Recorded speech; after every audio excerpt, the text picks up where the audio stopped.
We're here. Yeah, we're here. Okay, so there's an obvious winner here. We're doing another versus. This time, Thrice released a new album. Yeah. As did Good Charlotte. I should pull out my phone and be ready. Me too. I'm going to do that. Yeah. There used to be a way to stick it to the man. It was called rock and roll. But guess what? Oh no. The man ruined that too with a little thing called MTV. Don't talk to me about rock and roll. I'm not there in the clubs and on the streets, and I'm living it. I am rock and roll. Did I listen to pop music because I was miserable? Or was I miserable because I listened to pop music? So I'm curious to hear your thoughts. I don't you think, yesterday said, I know exactly what you're going to say. Yeah, I have a feeling I know exactly what you're going to say, but I don't think you know what I'm going to say. I don't. I think you're making some prejudgments on what you think I'm going to... So now, having said that, I know exactly what you're going to say. You think? All right. Okay, so what do we want to start with? Let's start with Good Charlotte, because they are the older of the two bands. They have seniority. Both, and this is the interesting thing. Both bands kind of hit the scene close to the same time. Like Thrice, I think their debut released in 2000. They've been together, I think I read, since like 96, so that's pretty crazy. But that's a long time. That debut record with like Little Things and the anthem and stuff like that was 2000. And then Thrice's debut record, I believe, came out in 2001, but they didn't really make a splash until 2003 with The Artist in the Ambulance. See, and I never heard of them till, like, I don't know, 6 years ago. I never heard of Thrice. Obviously, Good Charlotte's been in the mainstream for a while. Sure, yeah. We'll start with Good Charlotte. This new record is called RX. No, it's Generation RX. Yeah, I was going to say RX Generation. No. Generation RX, which... So this was kind of like their second, album since they took a long break. Yeah, they took a break. Was it 2011, I think? To be fair, I haven't really followed along since kind of their second record. It was maybe second or third record. Yeah. I was a big fan of the self-titled album. It does not hold up. When you go back and listen to it now, it does not hold up. It's pretty dated. I don't know. It's still fun, though. It's fine. It's definitely lighthearted. Yeah. In vibe, especially in comparison to Generation RX, which it's a bit of a downer. Yeah, here's the thing. So I didn't realize that we were getting a long lost Linkin Park record released on Friday. I thought that. But we did. I thought that. There's one track in particular, I can't remember which one, but it's like, I think it's called, it almost pulls all the same sounds. Yeah, I think you're talking about Actual Pain. Yeah, maybe. There's even a part where I was like, man, okay, this sounds like Linkin Park. And then Joel goes into a lyric where he says, I put my trust in faith, I think, but immediately I start singing, I put my trust in you, push as far as I can go. So there are a couple moments on this album where I'm like, oh, like they're I don't know if it's intentional and they're like actually trying to do this, but it feels like they're trying to fill a Linkin Park void. Yeah. Without, like the rapping and Chester Bennington was an incredible vocalist. Mm-hmm. Whereas, like the Madden Bros are good. They're not, I would never say they're incredible. They work well together, the harmonies and stuff that they come up with. But there's definitely at points it's like way too on the nose, like Actual Pain. So there's that lyric, which comes from In the End, where I put my trust, where it reminds me of In the End. But musically, the beginning of that song sounds like What I've Done, I think. Yes, straight that's down the to one. the guitar that's like chick chick. Yes, as it comes in. Yeah. When I heard that, I was like, no, that's been done. Yeah, it is too on the nose for me. It's really close. Okay, so this one I was actually really excited to do because I listened to Young Authority, their album that came out in 2016, and loved it. Yeah, amazing album. You like the John Feldman sound? Yes. It was good, really good, and just a fun album. And I was like, oh man, Good Charlotte's back. I loved it. It was amazing. So really excited to listen to this. And I don't know what happened, but it definitely, it just took a turn. It's a lot darker. Yeah. Well, so here's some of the things I read.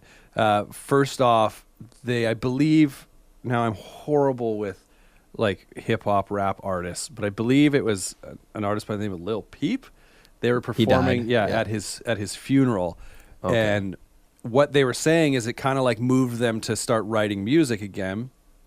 And what they used to do, so they've compared this to their first 3 records in the sense that the way they wrote those records was they just wrote about whatever was on their mind, what they were going through in that moment. Okay. Versus trying to write songs that they thought, people want to hear this or hear that or whatever.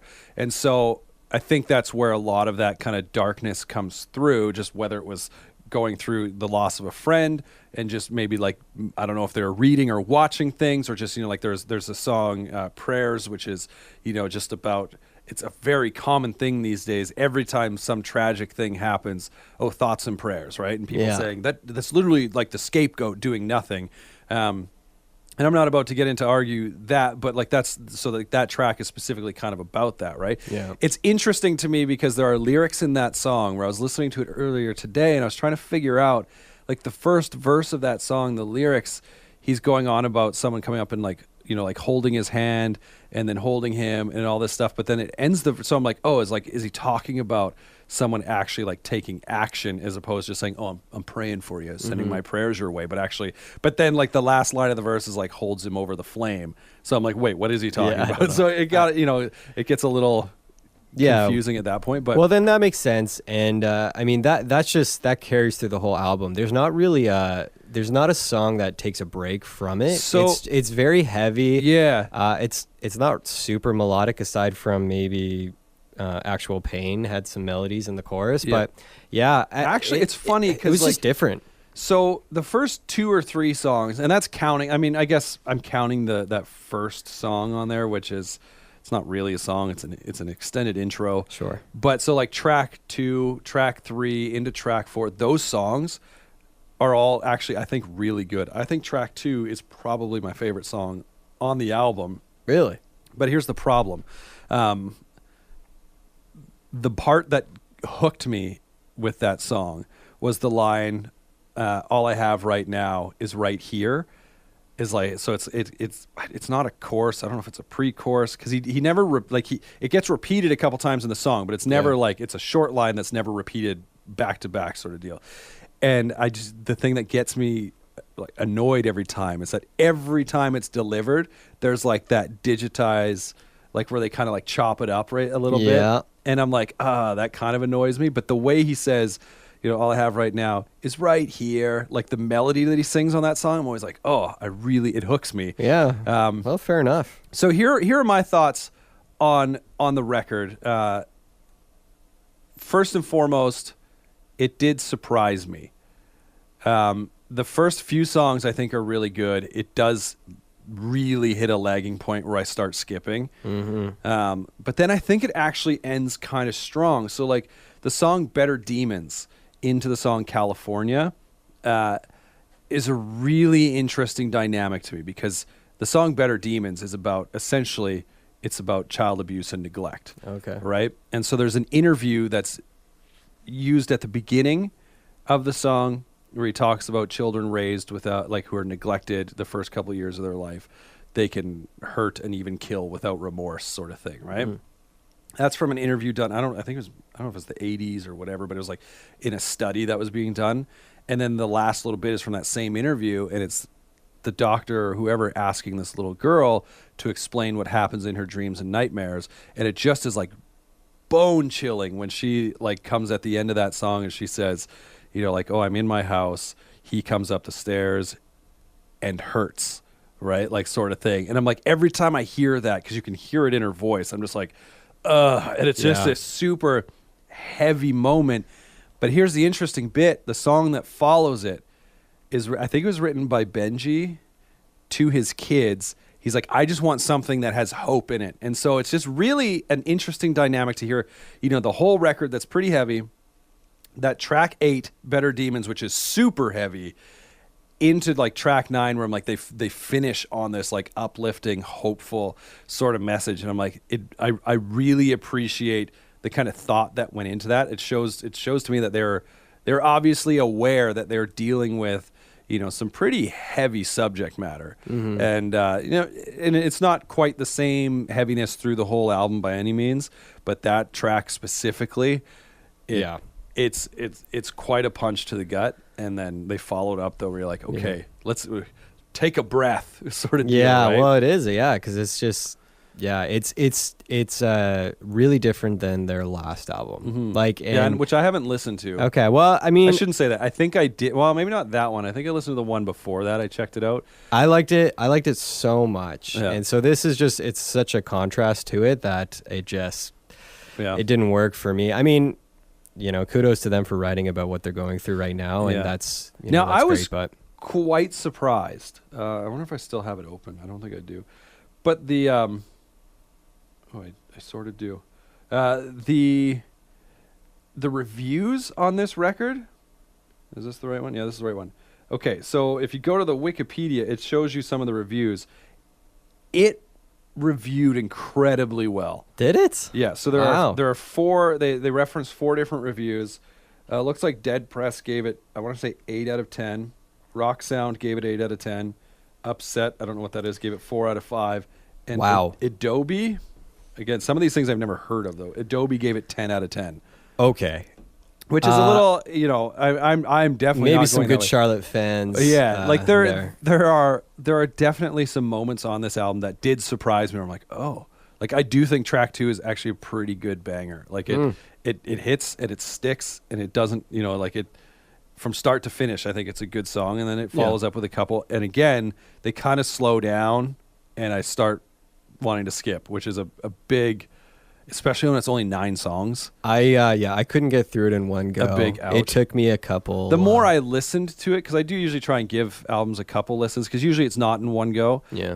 The more I listened to it, the more I found those songs were, like less of a drag to me, but still like they weren't. Nowhere would I say this record is, an 80% record, or I'm like, yeah, this is great. So I was surprised by those reviews. Yeah, I'm shocked by those. But I was surprised because I went into this album thinking this is going to be horrible. It's going to be 100% cheese. It's going to be terrible. And see, I went into it thinking it's going to be amazing, just based on the last one. And maybe we'll meet in the middle, though. I don't know. Okay, well. So I'm trying to think if there were any other things I wanted to say about this record. I think that's about it. So it's got 9 songs. So it is fairly short. I don't know what the overall playtime is. Can't be that long. 31 minutes. Yeah, so only 9 songs. So what do you give it out of 9? 3. Ooh, okay. Yeah, it was a disappointment for me. I don't know. I came into it with some expectations that were probably a little too high, which is why it disappointed me a little. I think a little more, but I don't know. I think I'm gonna give it a 4.5. I'm gonna pass it. Okay. Because, like I said, I went into it expecting ultra cheese, and I appreciated, like coming out of it, the honesty I think that they approached the record with, and the thought that went into, like I said, even those last 2 songs, there were bits on here where I was like, okay, like I think it wasn't just like a throwaway album that they were like, oh, we're still around. Look at us trying to be, like trying to fill, like I said, it felt at times like they were trying to fill that Linkin Park void, which is a little weird, especially when it came across musically so on the nose on a few songs. Well, you had that thought, and I had that thought too. Yeah. So that just goes to show you. I'm interested to go. Actually, I didn't read any reviews or listen to any, so I'm interested now to go and see what people are thinking about it. I mean, those critic reviews that I'm like, wow, I'm not there. Yeah, no, I'm not there either. I'm not there. I'm surprised. Yeah. Hey, I mean, struck a chord with them. That's fine. Yeah, I don't know. But anyway, so yeah, that was Good Charlotte, Generation RX. You should listen to their previous album. I'd be curious to know. You might think that one's a little cheesy. I loved that one. Yeah. That one was a little bit of throwback to their kind of pop punk. Maybe I'll give it a listen. We'll see. Maybe we'll do a future episode on that. Yeah. Yeah, now we're going to review a little band called Thrice and their new record, Palms. And here's my thing with Thrice. For the longest time was like, okay, The Artist in the Ambulance, which is like their third full length, I think, is one of my all-time favorite records from start to finish. In fact, I reviewed it a number of episodes ago with a guest, Todd, and we talked about just how much we love that record. And then like VSU, or however you say, the next album, it was good, but they were starting to decline for me.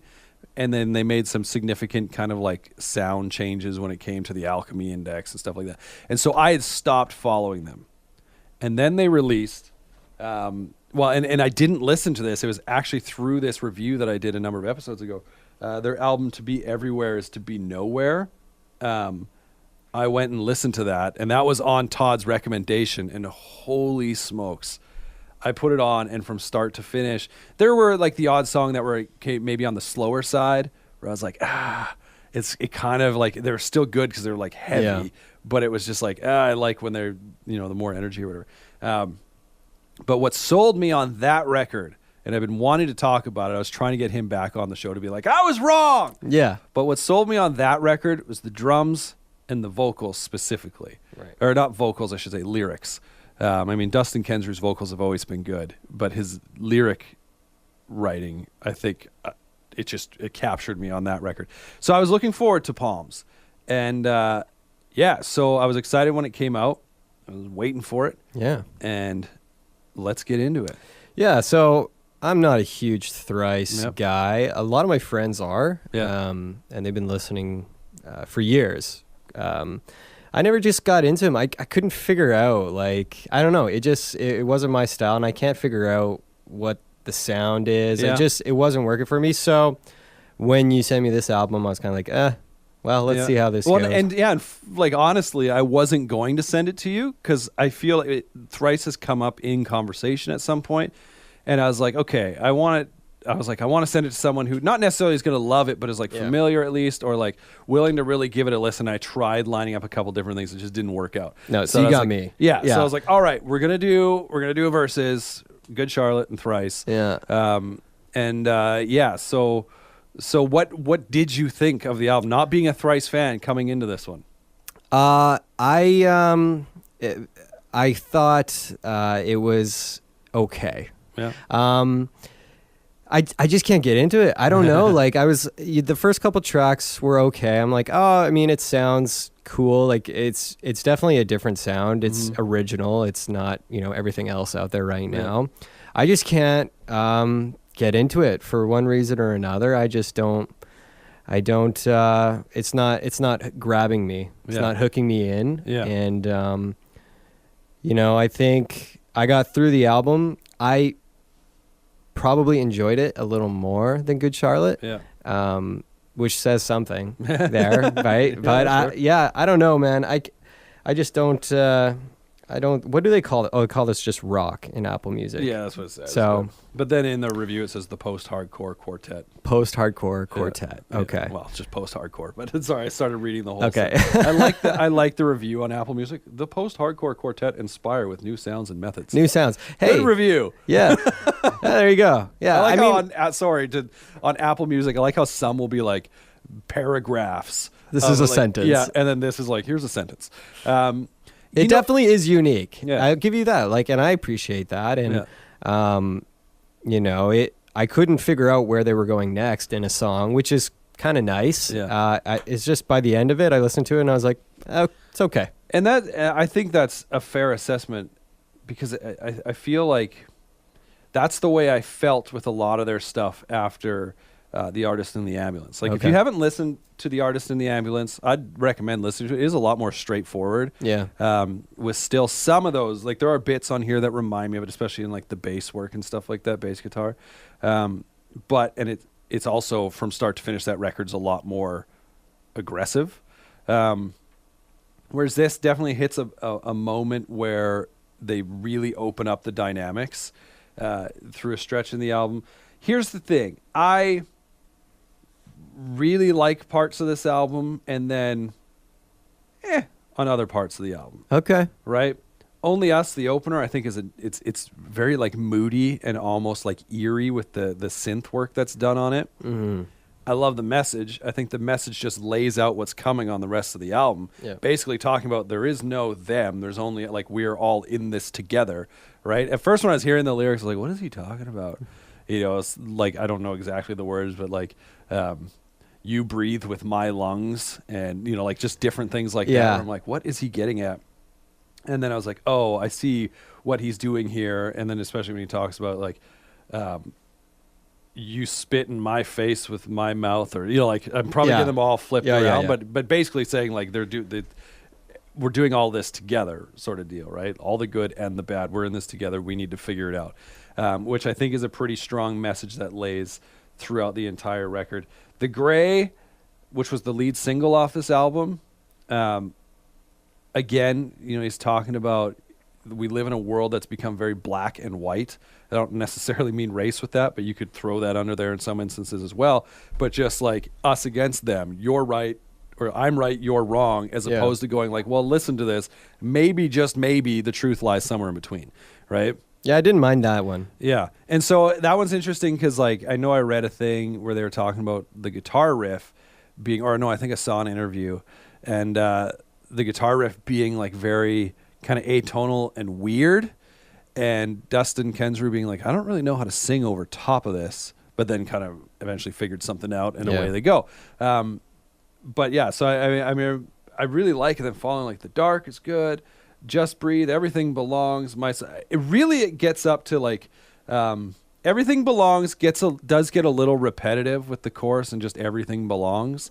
I like the message again. Like I've learned that what is he talking about? The space in the songs sort of thing. Like, saying like, or the space makes the song. I think is that what he says? I can't remember. But just like talking basically about like, again, we've all got a part in this, right? And I think some of this may actually be, directed at the church. Some of this, that was the weirdest thing. Just getting a little distracted. Someone at the window giving a thumbs up, I guess. But encouragement. But I do believe some of this is directed at the church as a whole in general, sort of thing, right?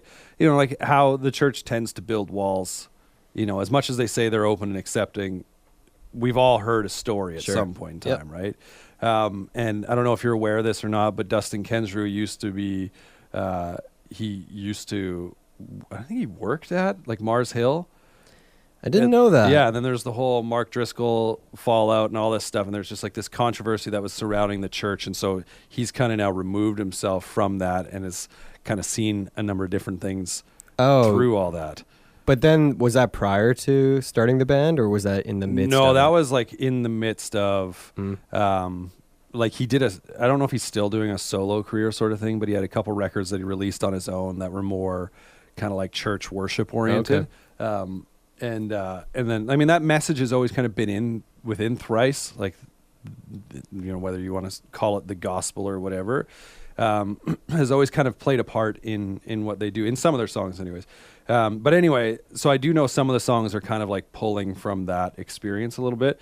Whereas the last record was a lot more straight up kind of, I felt like a lot of it was political. This isn't as on the nose political, but still talking about, in a similar sense to Sister Cities by the Wonder Years, where it's not as on the nose political, but talking about how we've created this divide in humanity, and we really need to figure out that we're doing this. We're all in this together. We should learn how to live together, sort of deal. Right. But there are a few songs on this record that I would say get a little repetitive at times, even though like the message I still think comes through. So like Everything Belongs gets a little repetitive. Blood on Blood, he literally says blood on blood at the end of every line, I think. Gets to be a little much. It's a little grating. Yeah. A Branch in the River, I do like lyrically, but I always find the album is really getting into this groove of like wide dynamics, and then A Branch in the River hits, and it's like this aggressive song. And I'm like, it always like kind of like shocks me a little bit. Yeah. Like, oh yeah, this is still something they do. So it kind of like turns me off a little bit. I don't know about for the entirety of the song, but I'm just like really getting to this like spacious sound that they've created. And then just like comes at you like, whoa, wake up, So, but yeah, like all in all, I definitely enjoyed the record. We got 10 tracks on here. What do you give it out of 10? I'll give it a 3, which is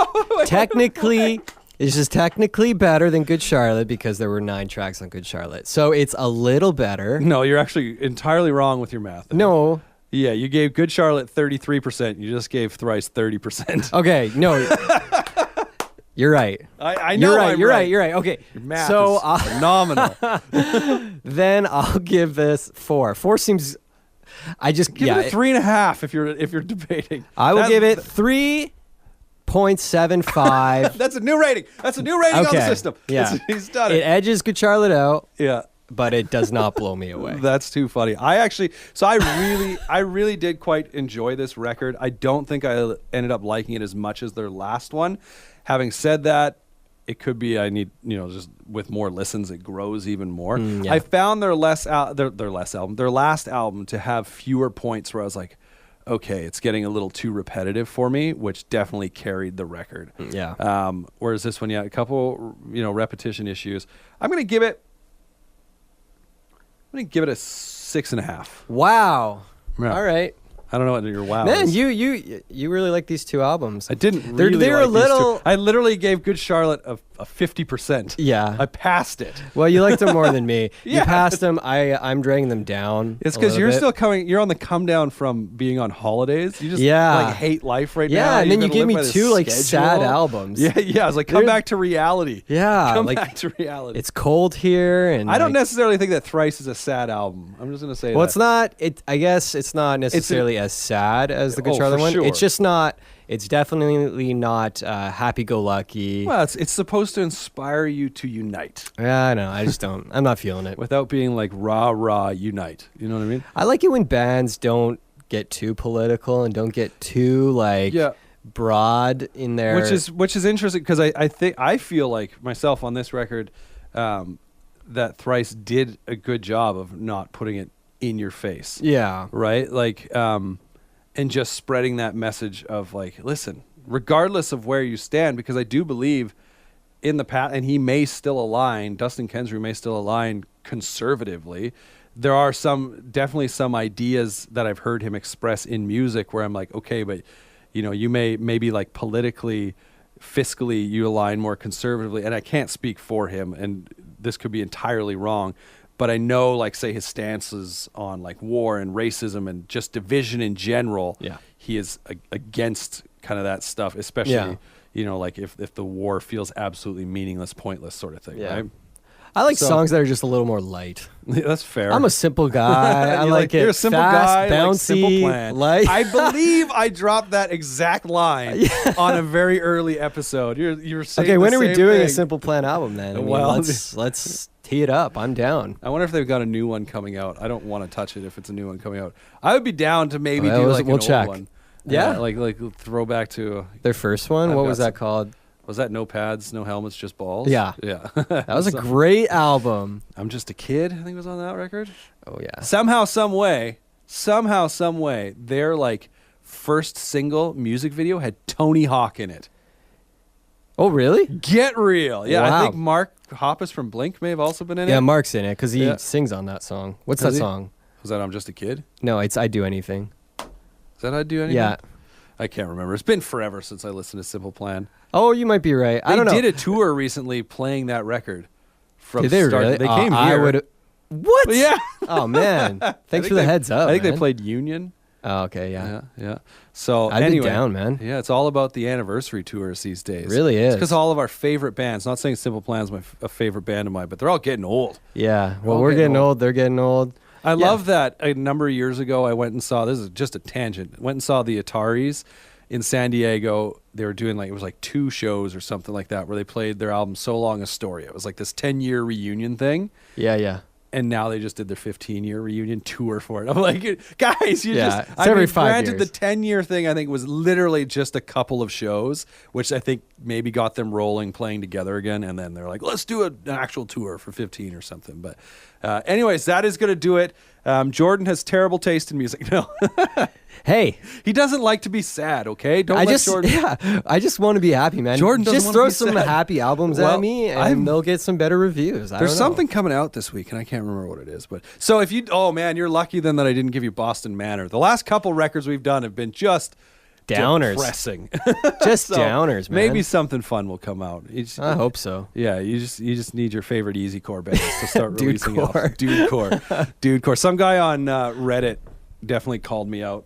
He's like, "Oh, is this guy ripping on Day to Remember?" A Day to Remember. was like, I actually wasn't. I just called out I think the gang vocals on that one record are disgusting. Nothing against the band. That's a production thing. Anyways, we're going off on tangents.